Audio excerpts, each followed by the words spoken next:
ওরে কেমন করে ঘুমাও তুমি, কেমন করে ঘুমাও তুমি, ফজর করে কাজা।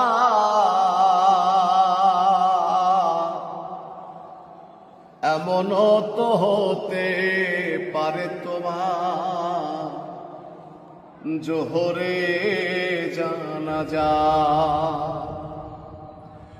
এমনও তো হতে পারে তোমার জোহরে জানাজা।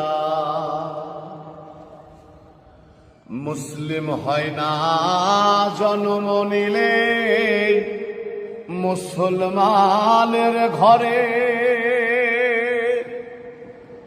কাফের মুমিন তফাত কা হয় সালাতের উপরে। ও মানুষ